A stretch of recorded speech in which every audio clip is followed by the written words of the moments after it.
Hi students, in this section we are going to see few important points. Angle of contact. Angle of contact, now you see surface. Draw a tangent to the surface. It is making an angle. This is like surface force due to surface tension, and with the wall of the container, it is making an angle theta.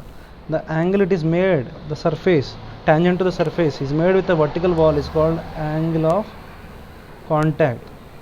In this case, you just see which force is dominating. There are two types of forces we discussed. One is adhesive, another is cohesive. Adhesive means attractive force between the two different molecules. If attractive force is between the two molecules is more, see the surface is down like this. So if we just observe here, water plus glass, two are there. So here adhesive force is dominating, and so force due to adhesive is greater than force due to cohesive. In the other section, there are different molecules are present here, two different molecules, and glass is here, and in this case force due to cohesive is greater than force due to adhesive. How you are saying, sir? Because attractive force molecules are attached more than the wall. So if in this case can also be said as wetting the surface. So because of water, the glass surface is getting wet. That is also called wetting surfaces. Which force is dominated? Adhesive force is dominated, not wetting. If it's not wetting, what kind of force it is? Cohesive force is greater than adhesive force. This is also one important point. If angle of contact theta is equal to 90 degrees, force due to cohesive is equal to force due to adhesive. Just observe, if the angle is 0, water level is just horizontal. It doesn't move up and down. You just observe this diagram. So adhesive force is equal to cohesive force, that's why it's not going anywhere. And if theta is greater than 90 degrees, where it is theta? 1 and 2. Which side? 2 is greater than theta is greater than 90 degrees, then force due to adhesive is less than force due to cohesive. If theta is less than 90 degrees, then force due to theta is less than 90 degrees means force due to adhesive is greater than force due to cohesive. Okay, so these are the diagrams which represents the cohesive and adhesive natures. Let's go to the excessive pressure. Excessive pressure is inside a curved surface. Now say take a membrane, you try to push it in towards it, push from in this direction. What happens? It bends in this way. If it is bending, I am assuming pressure P1 and P2. Which side it will have more pressure? Because you are pressing from one side, P1 will be greater than P2. Why P1 is greater? Because you are pushing from inside. That's why curve is upwards. Similarly, so P1 is greater than P2. So this excessive pressure, P1 minus P2, this is called excessive pressure. So if you see from one side, which side it is? Concave or convex side? Concave side. So pressure in concave side is greater than pressure in convex side. In this case 1 and 2, P1 and P2. Which side is more pressure? There is no concave and convex surface, so P1 is equal to P2. Let's go to the other case, curved surface. Two surfaces are there, P1 and P2. These two surfaces, which has more pressure? Now see the diagram. Which side is concave? P1 is concave. P1 is greater than P2. Because of P1 is more, that's why surface is bending. Let's go to the third surface, convex surface, P1 and P2. Which side is more? P1 is greater than P2. Sir, even it is in liquid, na? Whatever it may be, if it is liquid or in air, whatever may be the place, if concave surface will have more pressure. And next, so excessive pressure calculation from the liquid drops and water. So liquid drops and water bubble. They say this is a water drop or liquid drop. Water or liquid drop.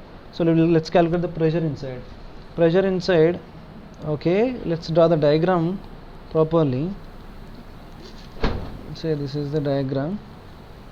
Okay, complete spherical I am not drawing, only one part I am drawing. So pressure is inside, it is acting, pushing in the one direction, P inside. P outside, pressure is acting in the downward in this direction. So if it is acting in the direction, which side is more? P inside more or P outside more? P inside is greater than P outside. Why? Because of concave surface. And so in these cases, let's to introduce the surface tension concept. If there is no surface tension, in which direction the body tries to move? Okay, let's calculate force due to inside. It's nothing but pressure inside into area projected. Where we should project the area? So see this place, P inside, from inside it is trying to go out. So the area of a sphere, if it is projected, it looks like a, what it is looking like? It is looking like a disc. So what is the area of a disc? Or I'm sorry, it's like a ring, disc not. It's like a, okay, whatever may be, area is what? Pi r square. So pressure inside into area is equal to pi r square, force from inside. Next, let's see the outside. Pressure force from outside is equal to pressure outside into area. How much area it is subjected? Same like the, see, it is just like pressure from force from outside, force from inside.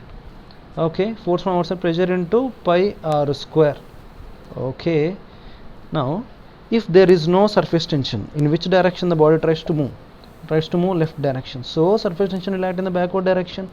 So the surface tension will act where? It will act at the edges. See this diagram, they explained very nicely, beautifully.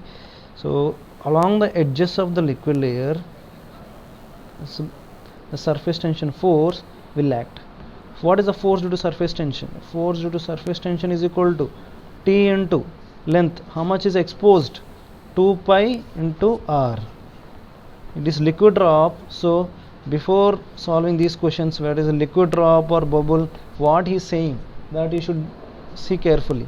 So force balance, if you do, so I am erasing the diagram. Okay, if you do the force balance, so which direction? Say this is a surface, force due from inside, force from outside, force due to surface tension. So Fi is equal to F naught plus F due to surface tension. Fi is equal to Pi into pi r square. So Pi, if I substitute the values directly, I am writing Pi minus P out into pi into r square is equal to force due to surface tension is 2 pi r into T. So pi r square gets cancelled. Pi minus P naught is equal to 2T by r. Very, very important relation. The Pi minus P naught is called excess pressure inside a liquid drop. 2T by r. T is surface tension, r is the radius of bubble.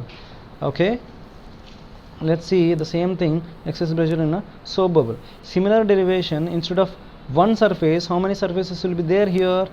Two surfaces. Force due to inside will be same, pressure inside into force inside is equal to pressure inside into area. Force from outside is equal to pressure outside into area. And surface tension, force due to surface tension is here, instead of T, 2T into 2 pi r. Why sir? 2? Because so bubble, here it is showing 2 layers. So when it has 2 layers, we should take 2 times the surface tension. If Pi minus P out into pi r square is equal to 4T into r. R square gets cancelled, pi gets cancelled, T also there. So Pi minus P out is equal to 4T by r.